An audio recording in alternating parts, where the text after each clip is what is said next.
है, मैं हूं ऋतु वर्मा। न्यूज नाइट में अगले 1 घंटे तक लेके आएंगे दिन भर की बड़ी खबरों को आप तक। देश में भीषण गर्मी के बीच अब दस्तक देने वाला है तूफान। पश्चिम बंगाल के तट से आधी रात को टकराएगा चक्रवाती तूफान रेमल और रेमल की तीव्रता को देखते हुए प्रधानमंत्री ने की हाई लेवल मीटिंग।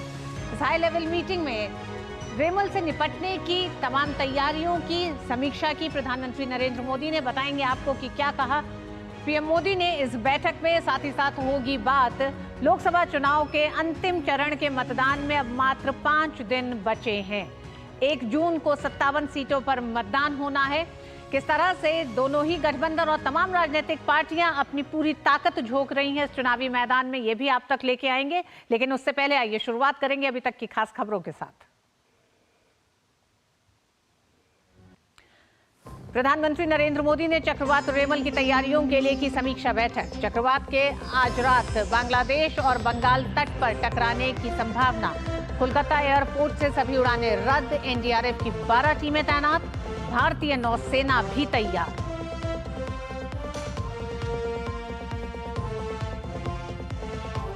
प्रधानमंत्री ने कहा इंडी गठबंधन वाले बहुसंख्यक समाज को बनाना चाहते हैं दोयम दर्जे का नागरिक। उत्तर प्रदेश की जनसभाओं में पूर्वांचल की बदहाली के लिए सपा कांग्रेस को ठहराया जिम्मेदार।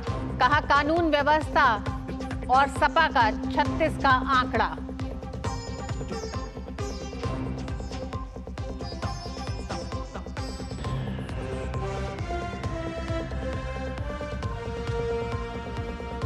लोकसभा चुनाव के अंतिम चरण के लिए चरम पर प्रचार। अमित शाह और जेपी नड्डा ने बिहार में चुनावी जनसभा को किया संबोधित। मुख्यमंत्री नीतीश कुमार ने पटना साहिब में की जनसभा।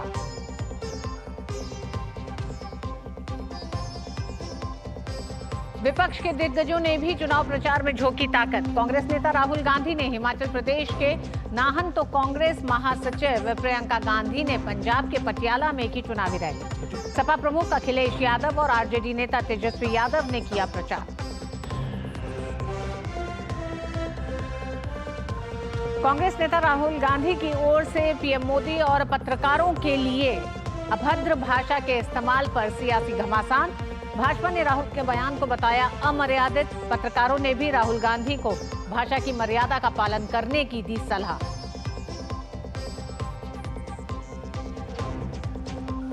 दिल्ली पुलिस ने बेबी केयर सेंटर के मालिक डॉक्टर नवीन खिची और घटना के वक्त ड्यूटी पर मौजूद डॉक्टर आकाश को किया गिरफ्तार। मजिस्ट्रेट जांच के आदेश। अस्पताल में आग लगने से हुई थी 7 नवजात की मौत। और आईपीएल 2024 के फाइनल में सनराइजर्स हैदराबाद और कोलकाता नाइट राइडर्स के बीच मुकाबला। सनराइजर्स हैदराबाद ने टॉस जीतकर चुनी बल्लेबाजी।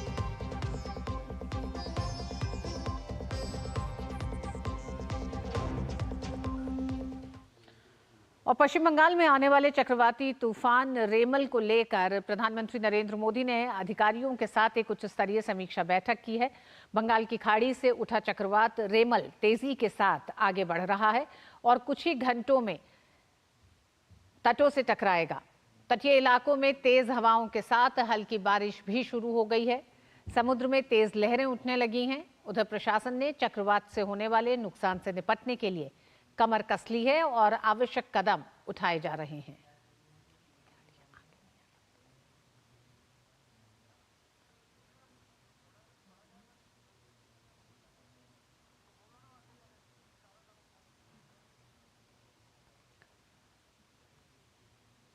बंगाल की खाड़ी से उठा चक्रवात रेमल तेजी के साथ आगे बढ़ रहा है और कुछ ही घंटों में ये बांग्लादेश और बंगाल के तटों से टकराएगा। तटीय इलाकों में तेज हवाओं के साथ हल्की बारिश भी शुरू हो गई है।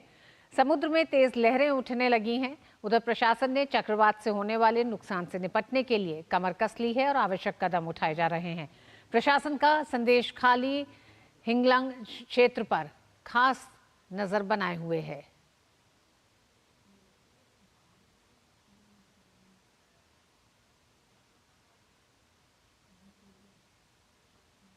चक्रवात रेमल से पहले बशीरहाट में एनडीआरएफ की टीम तैनात की गई है।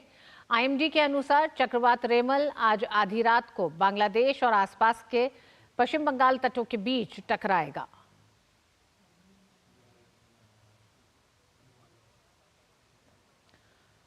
और इस पूरी खबर पर हमारे साथ दो साथी संवाददाता जुड़ रहे हैं। ढाका से नवल हमारे साथ जुड़ रहे हैं और दिल्ली से तापस भट्टाचार्य हमारे साथ जुड़ेंगे। ढाका, सबसे पहले नवल का रुख करेंगे। नवल, किस तरह से वहां का मौसम विभाग और क्या क्या तैयारियों इस चक्रवात से निपटने के लिए क्या क्या तैयारियां अभी तक की गई हैं, क्या एहतियाती कदम उठाए गए हैं? जैसे कि रेमल चक्रवात जो है आज रात तक मतलब 11 से 12 बजे उससे पहले तक वो कोस्ट से टकराएगा और उसके निपटने के लिए और उससे बचाव के लिए पहले तो 500 के आसपास जो है वो सेफ हाउस आइडेंटिफाई किए गए हैं। लोगों को सेफ जगह पे शिफ्ट करवाने के लिए जो भी जैसे टीन शेड में जिसका घर है या किनारे के नजदीक है तो उनको सेफ हाउस और रेस्क्यू करवा के वहां पे ठहराया गया है। दूसरी बात की एहतियात के तौर पे जो भी ट्रॉलर्स या वेसल्स है, इनलैंड वाटर वे यहाँ पे बांग्लादेश में काफी है, रिवर में भी काफी बोट चलती है, तो उनको भी कल आज दोपहर से ही सबको किनारे पे लगवा दिया गया है, कोई ताकि जानहानि वगैरह ना हो उसकी वजह से। और around 290 teams of fire service और सिविल डिफेंस, यहाँ पे जैसे हमारे वहाँ पे एनडीआरएफ है, यहाँ पे fire service and civil defence department है बांग्लादेश में जो आपातकाल में काम करता है, तो उनकी 290 के आसपास टुकड़ियां जो है तैनात कर दी गई है और अराउंड 270 मेडिकल टीम अलग अलग जो सिविल हॉस्पिटल वगैरह चितगोंग या खुलना वगैरह में है वहाँ पे भी तैनात किया गया है। और काफी जो भी एडमिनिस्ट्रेटिव सर्विस है या जो भी लोग जन सेवा से जुड़ी हुई सर्विसेज है यहाँ बांग्लादेश में, उनकी लीव कैंसिल करके उनको सबको स्टैंड बाय रखा गया है।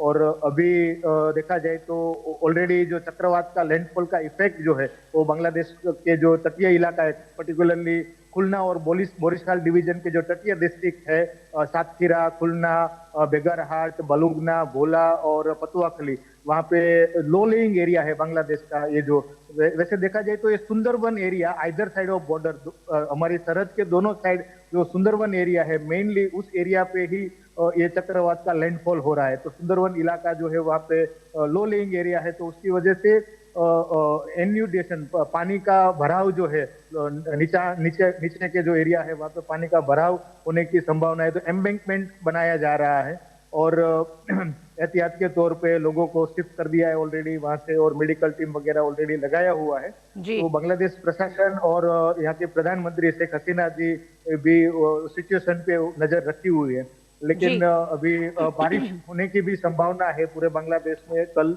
आज रात और कल का पूरा दिन बारिश हेवी से वेरी हेवी रेन होने की भी संभावना है बांग्लादेश। जी नवल, आप हमारे साथ जुड़े रहिएगा। हमारे साथ तापस भट्टाचार्य भी जुड़े हैं। तापस, जिस तरह से नवल भी बता रहे हैं कि चक्रवाती तूफान 11 बजे के बाद कभी भी बांग्लादेश के तटों से टकरा सकता है, लेकिन इससे पहले ही चक्रवाती तूफान के कई असर दिखने लगते हैं, उसका भी जिक्र नवल ने किया है। हम चाहेंगे आपके पास क्या जानकारी है मौसम विभाग की, क्योंकि अक्सर देखा गया है कि चक्रवाती तूफान टकराने के बाद हालांकि ये माना जाता है कि उसकी तीव्रता कम होती है, लेकिन किस तरह से मौसम विभाग चक्रवाती तूफान रेमल को आंक रहा है अभी? मैं दो चीजें आपको बताना चाहूंगा। मौसम विज्ञान जो विभाग है उनका मानना है कि अगले 3 से 4 घंटे में लैंडफॉल प्रोसेस शुरू हो जाएगा और अभी इस वक्त जो है उसका आउटर क्लाउड एक है जो ये चक्रवात से आगे रहता है, वो ऑलरेडी दोनों वेस्ट बंगाल और बांग्लादेश दोनों के तटवर्ती इलाकों में आ चुका है, जिस वजह से भारी बारिश देखी जा रही है इस वक्त। अगर मैं आपको बताऊं, दीघा और हल्दिया जो है वहां पे करीब 40 से 30 मिलीमीटर बारिश हो चुकी है। तो आप समझ सकते हैं किस हद तक बारिश हो रही है। और ये बारिश जो है, मूसलाधार बारिश जो है, इसके साथ साथ जो हवा की जो तीव्रता है वो 110 से 120 किलोमीटर प्रति घंटे की रफ्तार से चल रही। तो जब ऐसी इस तरीके से हवाएं चलती है और उसके साथ साथ मूसलाधार बारिश होती है तो जान माल का नुकसान होने की उम्मीद है। करीब 12 आपने कहा 12 एनडीआरएफ की जो टुकड़ियां है उसको अभी डिप्लॉय किया गया है बहुत ही क्रिटिकल जगहों पे, और एक एक टुकड़ी में करीब 40 से 45 करीब लोग होते हैं अलग अलग जो उनको काम दिया था उसको निभाने के लिए। और इसी के साथ साथ जो राजीव गौबा जी है जो कैबिनेट सेक्रेटरी, उन्होंने भी ये बात कही है कि यहाँ पे एक निर्देश जारी किया गया है कि जितने भी होर्डिंग्स हैं बंगाल में, खासतौर से बॉर्डर इलाके में जितने भी होर्डिंग्स हैं उनको उतारा जाए। क्योंकि आपको याद होगा मुंबई में एक ऐसा हुआ था जहाँ पे डस्ट स्टॉर्म बहुत ज्यादा कुछ दिनों पहले हुआ था। डस्ट स्टॉर्म की वजह से एक होर्डिंग गिरी थी जिससे कि जान माल का नुकसान हुआ था। तो उससे बचने के लिए एक ये प्रबंध लिए जा रहे हैं। जो अभी आधिकारिक तौर पे जो एमवेट डिपार्टमेंट कह रहा है कि करीब करीब 12 बजे तक हम एक्सपेक्ट कर रहे हैं ये लैंडफॉल प्रोसेस शुरू होने की। लैंडफॉल प्रोसेस शुरू होने के बाद भी ये करीब 4-5 घंटे ये प्रोसेस चलेगा कम से कम। तो हम एक्सपेक्ट कर रहे हैं कि ये पूरा का पूरा जो प्रोसेस है अंदर घुसने का जो होता है, लैंडफॉल का जो स्टार्ट है वो कल अर्ली मॉर्निंग तक चलने की उम्मीद है। और इसी वजह से जैसे डबल जी ने बताया कि ये जो इम्पैक्ट कर रहा है ये आपका जो सुंदरबन का जो पूरा इलाका है उसको ज्यादा इम्पैक्ट करेगा। और लो लाइंग इलाके जितने भी हैं वहां पे हम एक्सपेक्ट कर रहे हैं सर्च जो पानी का जो लेवल है वो उसमें बढ़ोतरी की हम उम्मीद करें। तो यहाँ पे दोनों ही स्टेट की डिजास्टर रिलीफ टीम और एनडीआरएफ की टीमें दोनों लगातार मिलकर काम कर रही है। एक जो चीज अहम होने वाली है जो हमने देखा गुजरात में हुआ, गुजरात में जब ये साइक्लोन रिपोर्ट चला था तो हमने जो स्टेट मशीनरी ने एक निकाला था कि जितने भी मोबाइल ऑपरेटर है वो एक दूसरे की मदद करेंगे। अगर किसी का पर्टिकुलर जगह पे टावर गिर गया है या नुकसान हुआ है तो दूसरा जो ऑपरेटर है उसको ठीक करने में मदद करेगा। तो अगर इस तरीके का कुछ यहाँ पे भी देखने को मिले, एक तरह से जिसे कहते हैं अंग्रेजी में taking a leaf out of the book, तो अगर गुजरात से कुछ सबक लेके अगर बंगाल यहाँ पे बिल्कुल तापस ये भी जानना चाहेंगे कि पिछले कुछ समय में हमने देखा है जिस तरह से भारत ने चक्रवाती तूफानों के समय आपदा प्रबंधन का एक तरह से जिस मॉडल पे काम किया है उसमें अगर हम एक दशक की बात करें तो एक तरह से कह सकते हैं कि हम काफी कदम आगे आए हैं, सफलता हुई है, जान माल के नुकसान को हम बचा सके हैं, कम से कम कर सके हैं। ऐसे में रेमल को देखते हुए मौसम विभाग क्या बताता है अगर तुलना की जाए पिछले कुछ चक्रवाती तूफानों से? सबसे पहले तो ये बताना चाहूंगा कि भारत का अगर हम देखें जो हिस्ट्री है पिछले कुछ सालों में, खासतौर से अगले पिछले 10 साल का अगर हम देखें तो कहीं ना कहीं एक स्टैंडर्ड लेके आया है भारत। और ये स्टैंडर्ड जो है सिर्फ वर्ल्ड क्लास नहीं है, ये ऐसा स्टैंडर्ड है शायद कि विदेशों में जो लोग हैं वो भी इसको पूरी तरह से पूरा नहीं कर पाते क्योंकि बहुत स्ट्रिक्ट स्टैंडर्ड है, बहुत ज्यादा एक जो उसका ट्रैकिंग होती है जब से शुरुआत होता है। जैसे डिप्रेशन, छोटी डिप्रेशन पहले उनको पता लग जाता है, जो मॉडल्स होते हैं उनके पास मैथमेटिकल मॉडल्स कहिए, जो ट्रैकिंग जो डॉपलर रडार के जरिए उसको पूरा ट्रैकिंग किया जाता है। तो वो कहीं ना कहीं भारत को एक एज देता है कि आप पहले से ही इवैक्यूएशन प्रोसेस में अपना शुरू कर सकते हैं। ये वाला जो रेमल जो साइक्लोन है इसको इस वक्त ट्रैक किया जा रहा है कोलकाता में, एक डॉपलर रडार है उसकी मदद के जरिए। और डॉपलर रडार जो कोलकाता में है वो बहुत पावरफुल है और इसके वजह से आप समझ सकते हैं इसका जो पूरा ट्रैकिंग है ये मैं खुद देख रहा हूँ, करीब 7-8 दिन पहले से इसको पूरा का पूरा ट्रैक किया जा रहा था कि इस तरीके से इसका क्या होगा। सुपर कंप्यूटर, भारत के पास सुपर कंप्यूटर्स है आपको पता ही है, और सुपर कंप्यूटर्स की वजह से ये जो इंफॉर्मेशन है वो जब उसमें डाली जाती है तो मैथमेटिकल मॉडल्स निकाले जाते हैं और मॉडल के जरिए उसका जो पूरा का पूरा ट्रैक किया जाता है कि कहां से कहां तक ये साइक्लोन जा सकता है। तो उस वजह से, और ये सिर्फ भारत अपने लिए नहीं, मैं आपको ये बताना चाहूंगा ऋतु, ये सिर्फ हम भारत अपने लिए नहीं, अपने आसपास कम से कम 12 देश है इंक्लूडिंग बांग्लादेश जिसको भारत ये इंफॉर्मेशन डेली बेसिस पे नहीं आवरली बेसिस पे प्रोवाइड कर रहा है। तो आप समझ सकते हैं ना सिर्फ देश, हम लोग कहते हैं ना कि बिल्कुल तापस, पड़ोसी देशों के साथ एक सहयोग और मदद का हाथ भारत का हमेशा से रहा है। चक्रवाती तूफान रेमल के समय भी बांग्लादेश के सामने जो चुनौतियां हैं उससे निपटने में भारत लगातार उनको एक तरह से सहयोग कर रहा है। नवल हमारे साथ जुड़े हुए हैं। नवल, भारत के अनुभव काफी हैं क्योंकि पिछले कुछ समय में बहुत काम हुआ है आपदा प्रबंधन को लेकर और इस तरह की प्राकृतिक आपदाओं को ध्यान में रखते हुए। ऐसे में बांग्लादेश के पिछले अनुभव कैसे हैं और किस तरह से एक बार चक्रवाती तूफान टकराए बांग्लादेश के तटों से उसके बाद की क्या तैयारी है, क्योंकि उसके बाद भी बहुत सी ऐसे एक तरह से मुद्दे रहते हैं, मोर्चे रहते हैं जिस पे काम करने की तुरंत जरूरत है। मेरा जो यहाँ पे लास्ट टाइम भी एक साइक्लोन मेरे टेन्योर में आया था और जो गुजरात के साइक्लोन की जो बात करें तब मैं गुजरात में पोस्टेड था और अभी का जो यहाँ का प्रिपेयर्डनेस है तो मेरे ख्याल से बांग्लादेश और भारत की जो आपदा प्रबंधन सिस्टम है वो उसमें काफी तालमेल है, एक जैसा ही है। यहाँ पे भी एनडीआरएफ है तो उसका यहाँ पे काउंटर पार्ट है fire service and civil defence department, और जो मेडिकल टीम्स जो है उसको भी पहले से ही प्रिपेयर्ड रखा हुआ है। और लोगों का स्थलांतर जो है एहतियात के तौर पे सेफ हाउस पे या स्कूल जो पक्का मकान है वहाँ पे शिफ्ट करना, तो वो भी काफी हद तक यहाँ पे हुआ है। और आने वाले समय में जैसे इलेक्ट्रिसिटी का इश्यू हो या रोड डैमेज हो जाता है झाड़ पेड़ गिरने की वजह से, तो उसको भी बांग्लादेश में भी एक जैसा ही जैसे इंडिया में सिस्टम है उसी तरीके से उसी तर्ज से यहाँ पे भी काम होता है और काफी जल्दी जो है प्रशासन की ओर से जो है कदम उठाए जाते हैं। तो हालांकि फिर भी ये आपदा है, तो आपदा के समय अनएक्सपेक्टेडली कुछ हो जाता है तो कुछ ना कुछ जान माल का नुकसान तो होता ही है, लेकिन फिर भी गवर्नमेंट की ओर से और एडमिनिस्ट्रेशन जो है, हालांकि यहाँ पे बिल्कुल नवल, भारत और बांग्लादेश दोनों ही चक्रवाती तूफान रेमल से एक तरह से उसके असर को कम करने के लिए और उससे निपटने के लिए अपनी तैयारियों को मुस्तैद करके रखे हुए हैं। आज आधी रात में बांग्लादेश के तट और बंगाल के तट से चक्रवाती तूफान रेमल टकराएगा। हम उम्मीद करते हैं कि कम से कम नुकसान और हानि हो जानमाल की भी। बहुत बहुत धन्यवाद नवल आपका भी और तापस आपका भी हमारे साथ जुड़ने के लिए, जानकारी देने के लिए धन्यवाद। न्यूज नाइट में वक्त एक छोटे से ब्रेक का है। ब्रेक के बाद होंगी कुछ और खबरें, देखते रहिए डीडी न्यूज।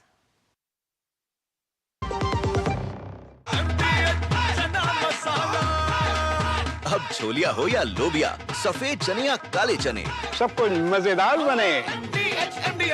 3 करोड़ बहनों को लखपति दीदी बनाएंगे, ये है मोदी की गारंटी।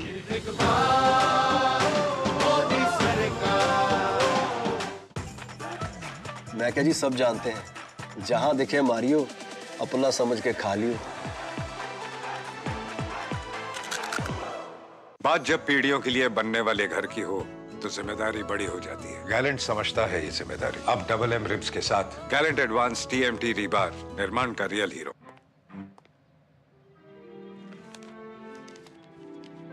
इतनी जल्दी पैसे डबल? ओ, जमा करोगे तो फिर भुगतोगे। चलो, ऐसी लुभाने वाली स्कीम से पैसे जमा करना यानी धोखे की संभावना, इसलिए पहले पूरी जांच, उसके बाद पैसे जमा, नहीं तो आपके पैसे हो जाएंगे पुर्र। RBI कहता है जानकार बनिए, सतर्क रहिए। कार तो काफी डैमेज हो गई। नो प्रॉब्लम, मैंने पॉलिसी बाजार को बुला लिया। सर, कार का रिपेयर और क्लेम सेटलमेंट सब हम संभाल लेंगे। इतनी जल्दी? काफी महंगा कार इंश्योरेंस लिया होगा। काफी सेव किया पॉलिसी बाजार से। पॉलिसी बाजार पे कार इंश्योरेंस कंपेयर करके 8,000 रुपए तक बचाओ। अब तक टेस्टी राजमा बनाना नहीं आया। बिना MDH राजमा मसाला के टेस्टी राजमा कैसे बनेगा? MDH राजमा मसाला, क्या स्वादिष्ट राजमा बनाए। MDH। और लोकसभा चुनाव के 7वें और अंतिम चरण के लिए प्रचार चरम पर पहुंच गया है। इसी कड़ी में प्रधानमंत्री नरेंद्र मोदी ने आज उत्तर प्रदेश के बांसगांव, घोसी और मिर्जापुर में विशाल जनसभाओं को संबोधित किया। उन्होंने समाजवादी पार्टी कांग्रेस पर पूर्वांचल की बदहाली के लिए आरोप लगाए और ये भी कहा कि इंडी गठबंधन जातियों को आपस में लड़ाने की साजिश कर रहा है। प्रधानमंत्री ने कहा कि 6 चरण के मतदान ने इंडी गठबंधन के छक्के छुड़ा दिए हैं और इंडी गठबंधन के लिए पाकिस्तान में दुआ की जा रही है। पूर्वांचल में एनडीए के चुनाव प्रचार को और धार देते हुए प्रधानमंत्री नरेंद्र मोदी ने रविवार को 3 जनसभाएं की। मिर्जापुर, घोसी और बांसगांव की विशाल जनसभाओं में पीएम ने कांग्रेस, सपा और इंडी गठबंधन पर जमकर हमला बोला। मिर्जापुर की जनसभा में पीएम ने कहा कि समाजवादी पार्टी ने 2012 और 2014 के अपने घोषणा पत्रों में मुस्लिम आरक्षण का वादा किया था। पीएम ने सपा कांग्रेस पर पूर्वांचल को बदहाल रखने का आरोप लगाया। इन्होंने पूरे यूपी को, पूर्वांचल को माफिया का सुरक्षित ठिकाना बना दिया था। जीवन हो या जमीन, कब छीन जाए कोई नहीं जानता था। और सपा सरकार में माफिया को भी वोट बैंक के हिसाब से देखा जाता था। अब ऐसा नहीं है। अब हां, हमारे योगी जी और उनकी पूरी सरकार मेरा जो स्वच्छता अभियान है ना, उसको बड़ी बहादुरी से आगे बढ़ा रहे हैं। यहां पर यहां बराबर सफाई चली है। सपा सरकार में पहले जनता थर-थर कांपती थी, अब भाजपा सरकार में माफिया थर-थर कांप रहा है। घोसी की जनसभा में पीएम ने आरोप लगाया कि SC/ST और ओबीसी को आरक्षण से वंचित रखने के लिए कांग्रेस ने रातों रात हजारों शिक्षण संस्थानों को अल्पसंख्यक दर्जा दे दिया। पीएम ने इंडी गठबंधन पर जातियों को आपस में लड़ाने की साजिश का भी आरोप लगाया। पीएम ने कहा कि इंडी वाले बहुसंख्यक समाज को दोयम दर्जे का नागरिक बनाना चाहते हैं। पीएम ने राम मंदिर प्राण प्रतिष्ठा कार्यक्रम में शामिल न होने को लेकर भी सपा कांग्रेस को घेरा। चुनाव के समय ये मंदिरों में जाने का दिखावा करते हैं, लेकिन 500 साल बाद हमारी सभ्यता, हमारी आस्था का इतना बड़ा पल आया तो ये राम मंदिर को गालियां देने लगे, खोट ढूंढने लगे। ये लोग राम मंदिर बनने से बहुत नाराज हुए। ये लोग लगातार दबाव बना रहे हैं कि जैसे साहबानों का फैसला पलटा, वैसे ही राम मंदिर पर सर्वोच्च अदालत का फैसला भी पलटा जाए। बांसगांव में विशाल जनसभा को संबोधित करते हुए पीएम ने कहा कि इंडी गठबंधन की राजनीति का एकमात्र उद्देश्य तुष्टीकरण है। पीएम ने कहा कि 6 चरण के मतदान ने इंडी गठबंधन के छक्के छुड़ा दिए हैं और 7वें चरण में इंडी वालों पर पूर्वांचल का प्रहार होगा। पीएम ने इंडी गठबंधन पर भारत विरोधी एजेंडे को आगे बढ़ाने का आरोप लगाया। ब्रह्मोस मिसाइल की मांग करने वाले देशों के आगे रोड़े अटकाने पर भी पीएम ने कांग्रेस को घेरा। ब्रह्मोस मिसाइल ऐसी है जिसका खौफ दूर दूर तक है। दुनिया के कई देशों में ब्रह्मोस मिसाइल की मांग रही है, लेकिन कांग्रेस को ये भी पसंद नहीं आया। जो देश भारत से ब्रह्मोस खरीदना चाहते थे, दुनिया के कई देश, कांग्रेस सरकार ने उनके सामने भी रोड़े अटकाए। आप जानते हैं क्यों? ये इंडी वाले चाहते हैं भारत रक्षा क्षेत्र में न आत्मनिर्भर बने और न ही भारत में हथियार एक्सपोर्ट करने की क्षमता पैदा हो। ये इंडी वाले चाहते हैं विदेशी हथियारों की डील होती रहे, इनकी दलाली आती रहे, बॉफोर्स घोटाले होते रहे, ऑगस्ट वेस्टलैंड घोटाले होते रहे। बुकपात्रोची मामा को वो वाला खेल कांग्रेस जारी रखना चाहती थी। पीएम ने अपनी जनसभाओं में सपा सरकार में पूर्वांचल में माफिया के आतंक का जिक्र किया। पीएम ने योगी सरकार में माफिया पर हुई कड़ी कार्रवाई का उल्लेख करते हुए पूर्वांचल की प्रगति को खासतौर पर रेखांकित किया। मिर्जापुर से शैलेंद्र, घोसी से अश्विनी और बांसगांव से अजीत के साथ ब्यूरो रिपोर्ट, डीडी न्यूज। दुनिया के सबसे बड़े लोकतंत्र के सबसे बड़ा महापर्व अब अपने अंतिम पड़ाव की तरफ बढ़ रहा है। अंतिम चरण के मतदान से पहले एनडीए के नेताओं ने प्रचार में पूरी ताकत झोंक दी है। गृहमंत्री अमित शाह ने बिहार और पंजाब में प्रचार किया। वहीं भाजपा अध्यक्ष जेपी नड्डा ने भी बिहार के जहानाबाद, आरा और नालंदा में विशाल जनसभाओं को संबोधित किया। लोकसभा चुनाव के 7वें और अंतिम चरण के मतदान से पहले एनडीए के दिग्गज नेताओं का धुआंधार प्रचार जारी है। वरिष्ठ भाजपा नेता और केंद्रीय मंत्री अमित शाह ने बिहार और पंजाब में प्रचार किया। बिहार के काराकाट और कैमूर की जनसभाओं में अमित शाह ने कांग्रेस, आरजेडी और इंडी गठबंधन पर जमकर प्रहार किए। उन्होंने कांग्रेस पर हमेशा पिछड़े और अति पिछड़े समाज का विरोध करने का आरोप लगाया। साथ ही पीओके के मुद्दे पर भी कांग्रेस पर जमकर हमला बोला। पाक ऑक्यूपाई कश्मीर भारत का है या नहीं है? जोर से बोलो, है या नहीं है? ये कांग्रेस वाले कहते हैं पाकिस्तान के पास एटम बम है, पाक ऑक्यूपाई कश्मीर न मांगियो। अरे राहुल बाबा, मैं जगजीवन राम की भूमि से कहकर जाता हूं, पाक ऑक्यूपाई कश्मीर भारत का है, रहेगा और हम उसको लेकर रहेंगे, लेकर। भाजपा अध्यक्ष जेपी नड्डा ने भी बिहार के जहानाबाद, आरा और नालंदा में विशाल जनसभाओं को संबोधित किया। उन्होंने आरजेडी और इंडी गठबंधन पर हमला बोलते हुए कहा कि कभी बिहार में जंगल राज था और अपराध चरम पर था, लेकिन पीएम मोदी के नेतृत्व में देश और बिहार विकास की नई कहानी लिख रहा है। बिहार में जंगल राज देखा, आप भूल गए होंगे जहानाबाद में 3 बजे के बाद 2005 से पहले न कोई आता था न कोई जाता था। बोलो मैं सच बोल रहा हूं कि नहीं बोल रहा हूं? अगर मैं सच बोल रहा हूं तो जोर से बोलो हाँ। ये सच था कि नहीं था? बोलो किसान पलायन कर रहे थे कि नहीं कर रहे थे? बोलो हत्याएं हो रही थी कि नहीं हो रही थी? बोलो अपहरण हो रहा था कि नहीं हो रहा था? उत्तर प्रदेश के मुख्यमंत्री योगी आदित्यनाथ ने यूपी के अलग अलग जिलों में चुनावी रैलियों को संबोधित किया। इस दौरान उन्होंने सपा और कांग्रेस के गठबंधन पर जमकर हमला बोला। वहीं बिहार के मुख्यमंत्री नीतीश कुमार ने पटना साहिब में जनसभा को संबोधित किया और साल 2005 से 2020 के बीच बिहार में 8 लाख लोगों को सरकारी नौकरी देने की बात कही। सपा और कांग्रेस को आप देखो क्या हो गया, ये क्या कहते हैं सरकार बनेगी तो पर्सनल कानून लागू करेगा। पर्सनल कानून का मतलब जानते हैं आप? तालिबानी शासन, बेटी स्कूल नहीं जा सकती, महिलाएं बाजार और कहीं घर के बाहर नहीं निकल सकती, बुर्का पहनकर भी घर के अंदर धोखा रहना पड़ेगा।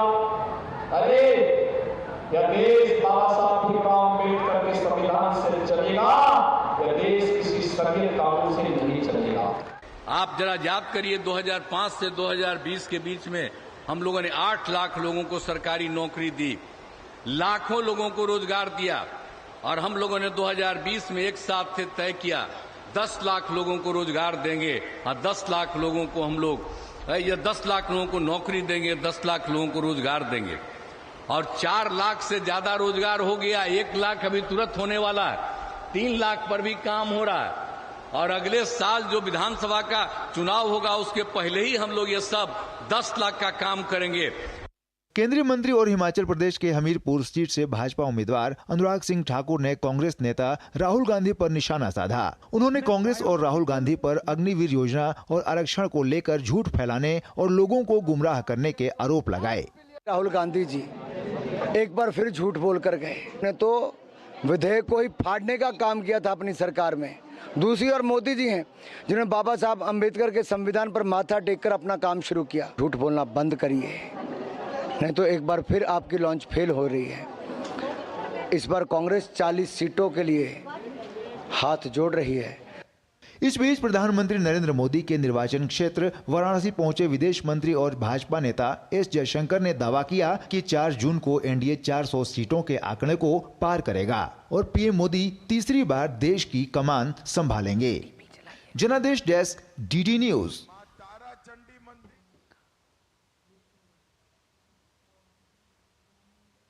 और 1 जून को अंतिम चरण के मतदान के लिए इंडी गठबंधन के सहयोगी दल जमकर चुनाव प्रचार कर रहे हैं।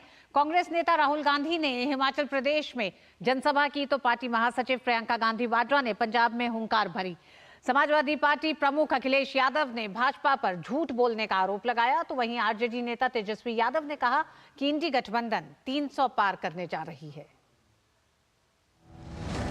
इंडी गठबंधन के सभी सहयोगी दलों ने अंतिम चरण के चुनाव के लिए अपनी पूरी ताकत झोंक दी है। कांग्रेस नेता राहुल गांधी ने हिमाचल प्रदेश के नाहन में एक चुनावी जनसभा को संबोधित करते हुए मीडिया पर साधा निशाना। उन्होंने कहा कि जब हम किसानों और मजदूरों की बात करते हैं तो मीडिया वाले कहते हैं कि हम किसानों की आदत बिगाड़ रहे हैं। वहीं पटियाला में कांग्रेस महासचिव प्रियंका गांधी ने कहा कि पंजाब में हम अच्छा प्रदर्शन करेंगे। देश के सारे गरीब लोगों की लिस्ट बनेगी। हर परिवार में से, हर गरीब परिवार में से एक महिला का नाम चुना जाएगा। इस लिस्ट में किसान के परिवार होंगे, मजदूर के होंगे, बेरोजगार युवाओं के परिवार होंगे, छोटे व्यापारियों के परिवार होंगे। 5 जुलाई को करोड़ों महिलाओं के बैंक अकाउंट में 8,500 रुपए आपको मिलेगा। बहुत अच्छा माहौल लग रहा है मुझे, और मुझे लगता है कि हम अच्छा परफॉर्मेंस दिखाएंगे। यहाँ पे हर जगह पूरे देश भर में जनता अब ऊब चुकी है भाजपा की राजनीति से, और कांग्रेस पार्टी को समझ रही है कि कांग्रेस पार्टी सच्चे दिल से हमारे नेता काम करना चाहते हैं, खासतौर से यहाँ पे। उधर समाजवादी पार्टी के अध्यक्ष अखिलेश यादव ने उत्तर प्रदेश के बलिया में एक जनसभा को संबोधित किया। उन्होंने कहा, 10 साल से भाजपा की सरकार ने हमें और आप सभी को धोखा दिया है। जबकि बिहार के पटना में आरजेडी नेता तेजस्वी यादव ने दावा किया कि 4 जून को इंडी गठबंधन की सरकार बनने जा रही है। 7 मई में इन्हें 7 समुंदर पार जनता भेज देगी भारतीय जनता पार्टी के लोग। इनकी हर बात झूठी, वादे झूठे निकले। न किसान की आय बढ़ी, न नौजवानों को नौकरी रोजगार मिला, और अन्याय की सब सीमा लांघ गए। 4 June India is coming, India government, हमारा गठबंधन is coming on 4 June, and BJP is soon going on 4 June. हम लोग 300 पार जा रहे हैं। शिरोमणि अकाली दल के अध्यक्ष सुखबीर सिंह बादल ने कहा है कि अकाली दल ही पंजाबियों की पार्टी है, और उन्होंने दिल्ली की सभी पार्टियों से दूर रहने को कहा। नेशनल पार्टियां इत्थे कल्ला जितन आउंदियां, अकाली दल पंजाबियां दी पार्टी है, कौम दी जथेबंदी है, गरीब किसान मजदूर व्यापारी दी जथेबंदी है। अकाली दल तगड़ा है ते आपां सारे तगड़े हैं। आ दिल्ली वाली पार्टियां तो बचो। सभी दल बढ़ चढ़कर अपनी अपनी जीत के दावे कर रहे हैं, पर इस चुनाव में कौन विजेता होगा यह तो 4 जून को ही पता चलेगा।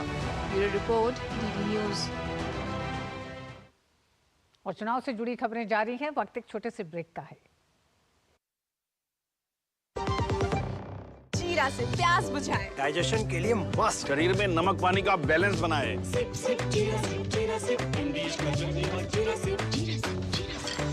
किसानों को जारी रहेगी 6,000 रुपए की सम्मान निधि। यह है मोदी की guarantee.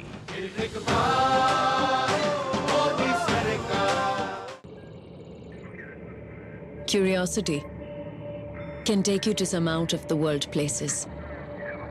Took me to the moon today. Curious about this place?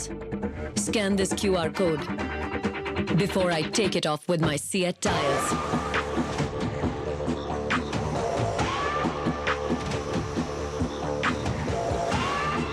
Seat, crafted for the curious. बहाना नंबर 11, नींद पूरी करने का डे। बहाना नंबर 28, ट्रिप पर जाने का day. 39, binge watch all seasons. 65, घर की सफाई का डे। 1 वोट ना डालने से क्या होगा? और सबसे बड़ा बहाना, isn't it a holiday today? Holiday? 101 बहाने हैं वोट ना डालने के, पर इस चुनाव के पर्व में एक ही रीजन काफी है वोट डालने का। वो है हमारी रिस्पॉन्सिबिलिटी, देश और हमारे फ्यूचर के लिए।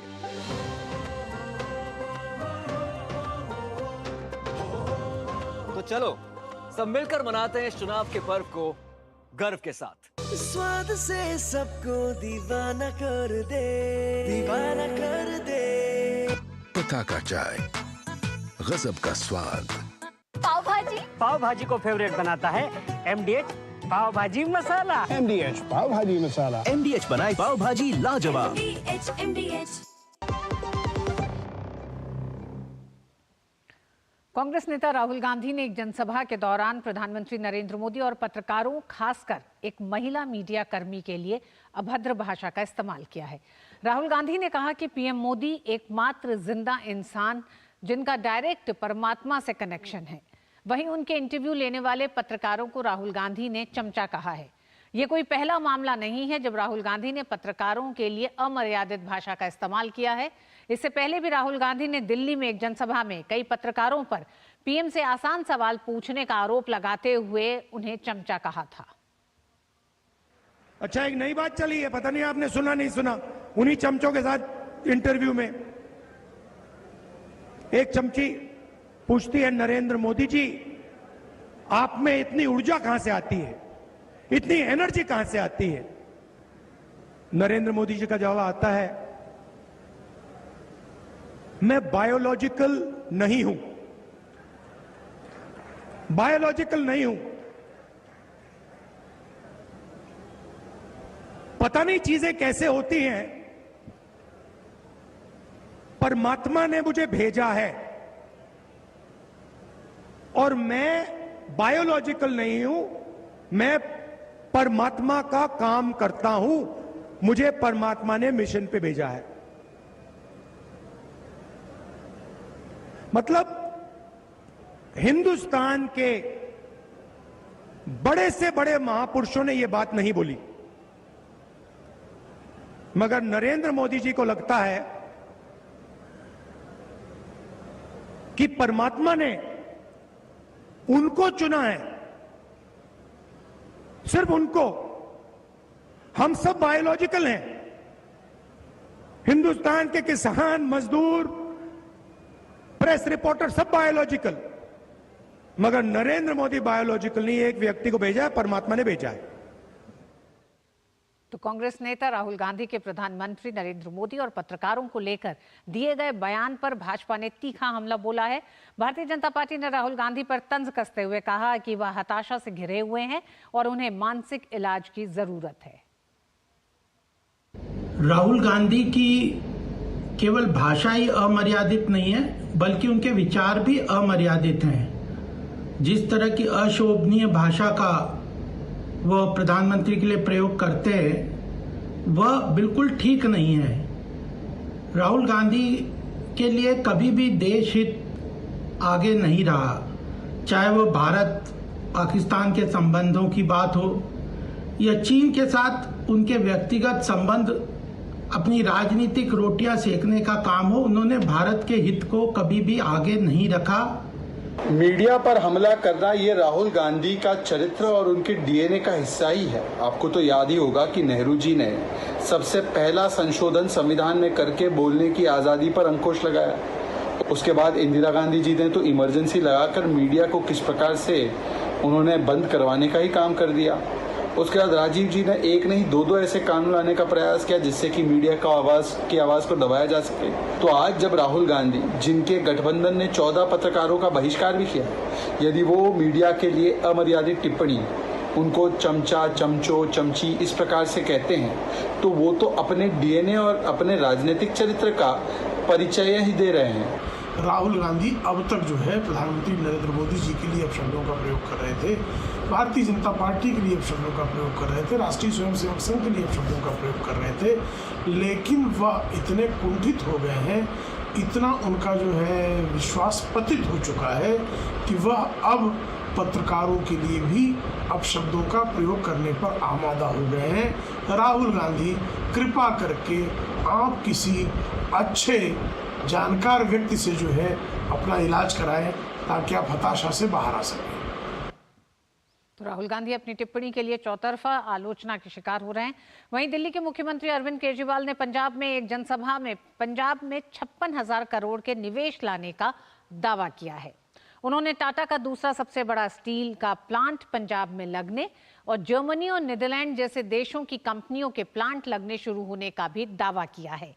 लेकिन हकीकत यह है कि पंजाब में आम आदमी पार्टी के नेतृत्व वाली सरकार के कार्यकाल के पहले वित्तीय वर्ष के दौरान निवेश में 85.23% से अधिक की गिरावट आई है।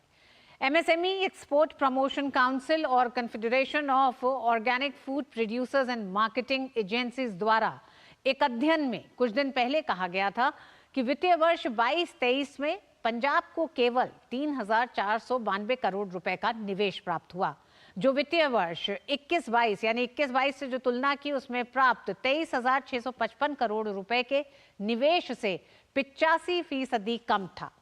Centre for monitoring of Indian economy के माध्यम से उपलब्ध आंकड़ों में कहा गया है कि 2018-19 में घोषित नई निवेश परियोजनाएं 43,323 करोड़ रुपए की थी, जबकि 19-20 में ये परियोजनाएं 12,267 करोड़ रुपए और 20-21 में ये 15,761 करोड़ रुपए और वहीं 2021-22 में ये 23,655 करोड़ रुपए की थी, लेकिन 2022-23 में ये केवल 3,492 करोड़ रुपए की रह गई हैं।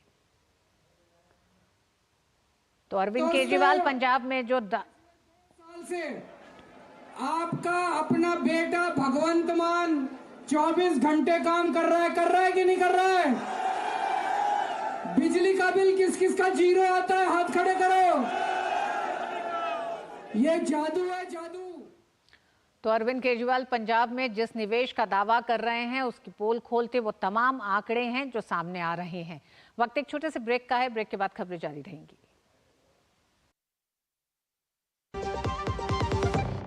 आज दही बड़ा खाने का मन है। वाह क्या स्वाद! असली स्वाद तो MDH दही बड़ा रायता मसाले से ही आता है। 70 साल से अधिक आयु के सभी वरिष्ठ नागरिकों को 5 लाख रुपए का मुफ्त इलाज। ये है मोदी की गारंटी। काफी टैलेंटेड है आपकी बेटी। सर बड़ी होकर इंडिया के लिए खेलना चाहती है। उसके फ्यूचर के लिए अभी से मैंने सेविंग भी स्टार्ट कर दी है। फ्यूचर की बात है तो सिर्फ उसे नहीं, आपको भी मैदान में उतरना पड़ेगा। मुझे? इनका मतलब है म्यूचुअल फंड्स के मैदान में। सिर्फ सेविंग्स नहीं, हर महीने म्यूचुअल फंड्स में भी इन्वेस्ट कीजिए। वरना आपकी बेटी तो बड़ी होगी, पर उसके लिए सेव किए हुए पैसे शायद उतने ही रह जाएंगे। सही है सर।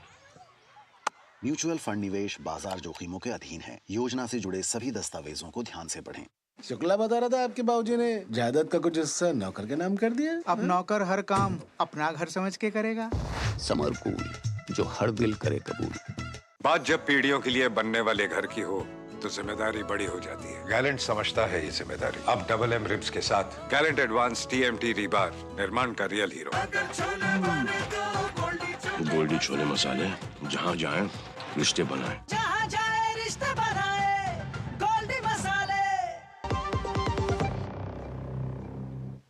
कोलकाता हाईकोर्ट की ओर से पश्चिम बंगाल की ममता बनर्जी सरकार द्वारा 2010 के बाद जारी सभी OBC सर्टिफिकेट रद्द करने के बाद राष्ट्रीय पिछड़ा वर्ग आयोग केंद्र की OBC लिस्ट में शामिल पश्चिम बंगाल की 37 जातियों की जांच कर रहा है। इन जातियों को 2014 के आम चुनाव से पहले तत्कालीन UPA सरकार ने OBC लिस्ट में शामिल किया था। जांच के बाद आयोग OBC की सूची में से कुछ जातियों को हटा भी सकता है। यदि उच्च न्यायालय के आदेश से उनकी स्थिति प्रभावित होती है तो उन्हें केंद्रीय सूची से भी हटाने की सिफारिश की जाएगी। पश्चिम बंगाल ने 2011 में 46 जातियों को केंद्रीय OBC सूची में शामिल करने की सिफारिश की थी। इन 46 में से 9 जातियों के प्रस्तावों को खारिज कर दिया गया था। फरवरी 2014 में संसदीय चुनाव से ठीक पहले सरकार ने 37 जातियों को शामिल करने की अधिसूचना जारी की, जिनमें 35 मुस्लिम समुदाय से थीं। चूंकि ये 37 जातियां सिर्फ बंगाल से शामिल की गई थी, इसलिए अब इस सूची की जांच की जा रही है। यदि कुछ जातियां सामान्य पाई जाती हैं और उनके OBC प्रमाण पत्र अमान्य कर दिए गए हैं तो आयोग उन्हें केंद्रीय सूची से हटाने के लिए सामाजिक न्याय और अधिकारिता मंत्रालय को सिफारिश करेगा। गौरतलब है कि राष्ट्रीय पिछड़ा वर्ग आयोग ने पश्चिम बंगाल में आरक्षण नीति के कार्यान्वयन में की गई गड़बड़ियों की समीक्षा की। फरवरी 2023 में राज्य के दौरे के बाद आयोग ने बताया कि राज्य सरकार के प्रतिनिधि ने माना कि ज्यादातर OBC मुस्लिम जातियां हिंदू से मुसलमान बनी हैं। आयोग ने पाया था कि रोहिंग्या और बांग्लादेशी अप्रवासियों ने OBC प्रमाण पत्र प्राप्त कर लिया था और आरक्षण लाभ ले लिया था। राज्य अधिकारियों द्वारा साझा किए गए आंकड़ों के मुताबिक 2011 से पहले राज्य में पिछड़े वर्ग की कुल 108 जातियों में से 53 मुसलमान और 55 हिंदू जातियां थीं। वहीं 2011 के बाद पश्चिम बंगाल में पिछड़े वर्ग की कुल 71 जातियां जोड़ी गईं, जिनमें 65 मुसलमान जाति जोड़ने के बाद राज्य में कुल ये 118 मुस्लिम जाति हो गई। वहीं पिछड़े वर्ग की 6 हिंदू जातियां जोड़ने के बाद राज्य में पिछड़े वर्ग की कुल 61 हिंदू जातियां हो गईं। उधर इस पूरे मामले पर हमारे संवाददाता रजनीश त्रिपाठी ने बात की राष्ट्रीय पिछड़ा वर्ग आयोग के अध्यक्ष हंसराज अहीर से। पश्चिम बंगाल हाईकोर्ट ने आरक्षण को रद्द कर दिया है हमारे साथ हैं राष्ट्रीय पिछड़ा वर्ग आयोग के राष्ट्रीय अध्यक्ष हंसराज अहिर, उनसे बात करते हैं। सर, जो बंगाल हाई कोर्ट ने आरक्षण को रद्द कर दिया, ममता बनर्जी ने साफ तौर पे कहा है कि वो मानती नहीं है, इसको लेकर वो सुप्रीम कोर्ट में चैलेंज करेंगे, क्या कहना चाहेंगे आप? बंगाल में जहाँ 70% हिंदू रहते हैं, 27% मुस्लिम रहते हैं, बंगाल के गवर्नमेंट का फिगर मैं बता रहा हूँ आपको। उसके बावजूद भी वहाँ पर उस दिन हमने देखा था कि 118 जातियों को, मुस्लिम जातियों को ओबीसी में लिया गया है और 61 जातियों को, हिंदुओं को लिया गया है। और थोड़ा आपने पुराना रिकॉर्ड जब चेक किया तो 1997 से लेकर 2010 तक वहाँ पर 66 जातियाँ ओबीसी में थी। इसमें 54 जातियाँ हिंदुओं की थी, 12 जातियाँ मुस्लिम भाइयों की थी। यहाँ तक तो ठीक है, लेकिन अचानक उनको उफान आ गया 2010 में। इन्होंने और से 41 जातियों को 42 जातियों को जोड़ा ओबीसी में, राज्य में, स्टेट में। तो उसमें से 41 जातियाँ मुस्लिमों की थी, 1 जाति हिंदू भाई की थी। और उन्होंने 2011 में 35 जातियाँ जोड़ी है, उसमें 30 जातियाँ मुस्लिम भाइयों की जोड़ी है, अच्छी 5 जातियाँ हिंदू भाइयों की जोड़ी है। ऐसा जहाँ पर 66 जातियाँ ओबीसी में थी, उसमें इतनी बढ़ोतरी की उन्होंने 179 कर दी। 179 में 108 जातियाँ मुस्लिम भाइयों की है, और वो जहाँ 54 जातियाँ 97 से चल रही थी हिंदुओं की, उसको 61 किया। यहाँ पर हमें लगा कि कहीं ना कहीं इन्होंने सर्वे ठीक से नहीं किया है। इसमें आपका जो कमीशन है वो क्या काम करेगा? देखिए, ये हाई कोर्ट कलकत्ता का निर्णय है। इसके आधार पर जो भी जातियों को उन्होंने डिलीट किया है, खारिज किया है, उन जातियों को भी अगर हमारी सेंट्रल सूची में जोड़ा गया होगा, हमारे आयोग के चेयरपर्सन बनने के पहले या 2018 के पहले जो हमें स्टेटस मिला है संवैधानिक, उसके पहले जो भी जातियाँ जोड़ी गई है, उसमें अगर इन जातियों का उल्लेख होगा जो 2010 के बाद हाई कोर्ट ने रोकी है, खारिज करने की बात कही है, तो सेंट्रल सूची से भी हम उसको कैसे निकाला जा सकता है, इसका हम अध्ययन करेंगे और उसका हम इम्प्लीमेंट करेंगे। तो हाई कोर्ट ने निर्णय दिया है कि वो जातियाँ अगर स्टेट में नहीं रहेगी तो सेंट्रल सूची में भी नहीं रहेगी, ये हमको काम करना पड़ेगा। कैमरामैन नवीन के साथ रजनीश त्रिपाठी, डीडी न्यूज़, दिल्ली। उधर राष्ट्रीय राजधानी नई दिल्ली के विवेक विहार स्थित एक बेबी डे केयर सेंटर में भीषण आग में हुए 7 बच्चों की मौत के मामले में बड़ी खबर आई है। दिल्ली पुलिस ने न्यूबॉर्न बेबी केयर सेंटर के मालिक डॉक्टर नवीन को गिरफ्तार कर लिया है। डॉक्टर नवीन कल रात से ही फरार थे।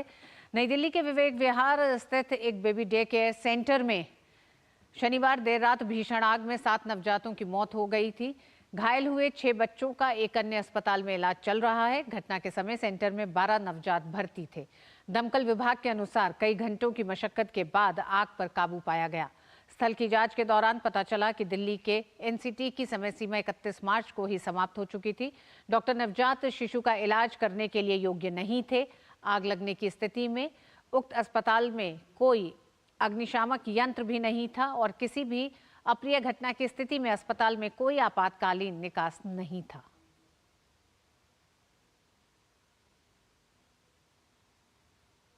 केंद्रीय राज्य मंत्री राजीव चंद्रशेखर ने सोशल मीडिया साइट एक्स पर जानकारी दी है कि केंद्र सरकार ने केरल सरकार को आर्थिक संकट के समय में धन उधार लेने की अनुमति दे दी है। भारत सरकार ने राज्य सरकार को दिसंबर 2024 तक 21,253 करोड़ रुपए तक की उधारी को मंजूरी दी है। उन्होंने कहा कि केरल के सीएम पिनराई विजयन केरल के लोगों के कल्याण के लिए बिना किसी रिसाव और भ्रष्टाचार के धन का उचित उपयोग करें। राजीव चंद्रशेखर ने एक्स पर लिखा कि सीएम पिनराई विजयन महीनों से संघर्ष कर रहे केएसआरटीसी कर्मचारियों सहित सरकारी कर्मचारियों के वेतन और पेंशन का भुगतान, तटीय संरक्षण और मिनी हार्बर परियोजना का निष्पादन और मौजूदा सीपीओ भर्ती प्रक्रिया को पूरा करने का काम करें। और न्यूज नाइट में वक्त एक छोटे से ब्रेक का है। खबरें भी जारी हैं, देखते रहिए डीडी न्यूज। MDH का किचन किंग किचन में हो तो हम सब कुछ बना सकते हैं। बैंगन का भरता, आलू गोभी, भिंडी मसाला और भी बहुत कुछ। MDH। आतंकवाद, नक्सलवाद पर होता रहेगा कड़ा प्रहार, ये है मोदी की गारंटी। तो काफी डैमेज हो गई। नो प्रॉब्लम, मैंने पॉलिसी बाजार को बुला लिया। सर, कार का रिपेयर और क्लेम सेटलमेंट सब हम संभाल लेंगे। इतनी जल्दी? काफी महंगा कार इंश्योरेंस लिया होगा। काफी सेव किया पॉलिसी बाजार से। पॉलिसी बाजार पे कार इंश्योरेंस कंपेयर करके 8,000 रुपए तक बचाओ। बात जब पीढ़ियों के लिए बनने वाले घर की हो तो जिम्मेदारी बड़ी हो जाती है। गैलेंट समझता है ये जिम्मेदारी। अब डबल एम रिब्स के साथ गैलेंट एडवांस TMT रीबार, निर्माण का रियल हीरो। गोल्डी छोले मसाले, जहाँ जाए रिश्ते बनाए। जहाँ जाए रिश्ते बनाए, गोल्डी मसाले। प्रचंड गर्मी की मार झेल रहा उत्तर भारत के लिए मौसम विभाग की ओर से अभी कोई राहत की खबर नहीं है। लू से बचने के लिए लोगों की कोशिश है कि जरूरी कामों के लिए ही घर से बाहर निकला जाए। आइए एक नजर डालते हैं देश भर में क्या रहा गर्मी का प्रकोप आज। उत्तर भारत समेत देश के कई हिस्सों में प्रचंड गर्मी पड़ रही है। लू की वजह से लोगों की दिनचर्या बुरी तरह प्रभावित हुई है। लोगों का घरों से बाहर निकलना भी कठिन हो गया है। केवल जरूरी कामों के लिए लोग घरों से बाहर निकल रहे हैं। गर्मी तो बहुत पड़ी हुई है, कभी कभी 43 डिग्री भी टेम्परेचर पहुंच जाता है, तो इसके कारण आने जाने में बहुत प्रॉब्लम होती है। गर्मी से सर ट्रैवल करने में तो बहुत ज़्यादा प्रॉब्लम होता है, स्पेशली कोचिंग आने जाने में। अगर जैसे अभी दोपहर की क्लासेस है, गर्मी के हमारे बहुत बुरा हाल है। लोग बाग खाने पीने का नाम नहीं ले रहे, सिर्फ पानी पानी लिक्विड यही चल रहा है बस। गर्मी है और पसीना का पसीना छूट रहा है, बहुत पसीना छूट रहा है। बहुत ज़्यादा गर्मी है, गर्मी तो पूछिए मत, बहुत बुरा हाल होता है। पश्चिमी राजस्थान के फलौदी में सबसे अधिक 50 डिग्री तापमान रिकॉर्ड किया गया। वहीं बाड़मेर और जैसलमेर में तापमान 48 डिग्री से ज्यादा रहा। बीकानेर में लोग तपती और झुलसती गर्मी से परेशान दिखे। मौसम विभाग ने राजस्थान में अगले 3-4 दिन ऐसे ही रहने की संभावना जताई है और रेड अलर्ट जारी किया है।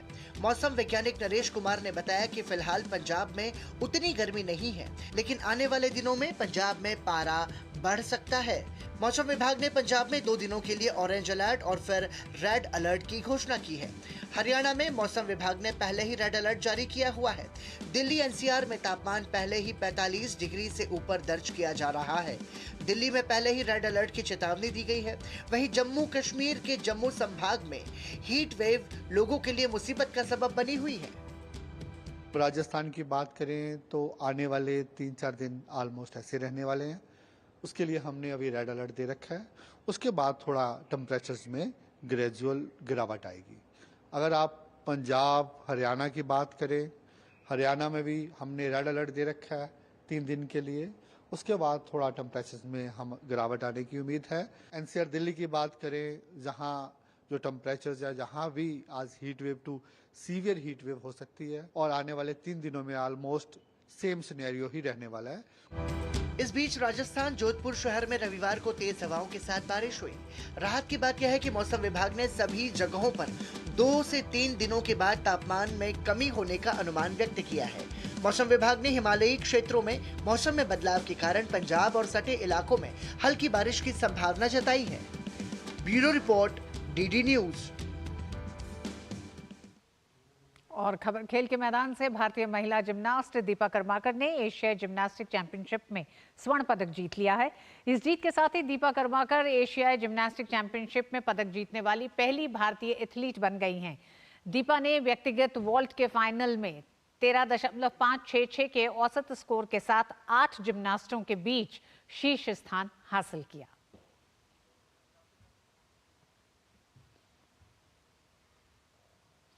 और आइए अब नजर डालते हैं अंत में देश की कुछ और महत्वपूर्ण खबरों पर फटाफट अंदाज में। और न्यूज नाइट में मुझे दीजिए अनुमति। नमस्कार। गुजरात उच्च न्यायालय ने राजकोट में गेमिंग जोन में लगी आग की घटना पर स्वतः संज्ञान लिया है। इस मामले पर कल गुजरात उच्च न्यायालय में सुनवाई होगी। हाई कोर्ट ने अहमदाबाद, वडोदरा, सूरत और राजकोट समेत निगम से स्पष्टीकरण मांगा है। विदेश मंत्री एस जयशंकर ने वाराणसी के अपने दौरे के दौरान कहा कि हमने पूरे भारत में G20 को उत्सव की तरह धूमधाम से मनाया। मेरा मानना है कि आने वाले दिनों में वाराणसी में पर्यटन बढ़ेगा। हम काशी को विश्व स्तर पर प्रमोट करना चाहते हैं ताकि इसकी अंतर्राष्ट्रीय छवि बने। केंद्रीय आवास और शहरी कार्य मंत्री हरदीप सिंह पुरी ने कहा कि भारत की अर्थव्यवस्था लगातार प्रगति कर रही है और इसलिए जल्दी ही भारत दुनिया की 3 बड़ी अर्थव्यवस्थाओं में शामिल होगा। छत्तीसगढ़ के बीजापुर जिले में भी सुरक्षा बलों को बड़ी कामयाबी मिली है। बीजापुर जिले में मिरतूर थाना क्षेत्र के जमपेरका और कमकारनार के जंगल में सुरक्षा बलों ने मुठभेड़ में 2 महिला नक्सलियों को मार गिराया। महाराष्ट्र के नासिक में आयकर विभाग ने सराफा व्यापारियों की दुकानों और डेवलपर्स के कार्यालयों पर छापेमारी की। लगातार 30 घंटे तक चली छापेमारी में टीम ने 26 करोड़ रुपए की नकदी और 90 करोड़ की बेहिसाब संपत्ति के दस्तावेज जब्त किए। उत्तर प्रदेश के नोएडा में लग्जरी कारों का कहर जारी है। रविवार सुबह 6 बजे एक तेज रफ्तार आती ऑडी कार ने एक बुजुर्ग को कुचल दिया। हादसे में बुजुर्ग की मौत हो गई। परिजनों ने प्रशासन पर लापरवाही का आरोप लगाया है। राम मंदिर परिसर में कुबेर टीले पर बनाए जा रहे 7 मंदिरों का निर्माण कार्य सितंबर महीने तक पूरा कर लिया जाएगा। श्री राम जन्मभूमि मंदिर निर्माण समिति के अध्यक्ष नृपेंद्र मिश्रा ने बताया कि कुबेर टीले पर रामायणकालीन पौधे लगाए जाएंगे। अंतर्राष्ट्रीय योग दिवस से पहले जिनेवा में एक योग सत्र वॉक द टॉक आयोजित किया गया। इस सत्र में भारत के स्वास्थ्य सचिव अपूर्व चंद्रा और WHO के महानिदेशक के अलावा कई वरिष्ठ अधिकारियों ने योग आसन किए। भारत फ्रांस संयुक्त सैन्य अभ्यास शक्ति का 7वां संस्करण आज मेघालय के उमरोई में समाप्त हो गया। अभ्यास शक्ति भारत और फ्रांस द्वारा आयोजित एक द्विवार्षिक प्रशिक्षण कार्यक्रम है। भारतीय दल में राजपूत बटालियन के 90 जवान और 90 कर्मियों वाली फ्रांसीसी टुकड़ी का प्रतिनिधित्व 13वीं विदेशी सेना हाफ ब्रिगेड के कर्मियों द्वारा किया गया।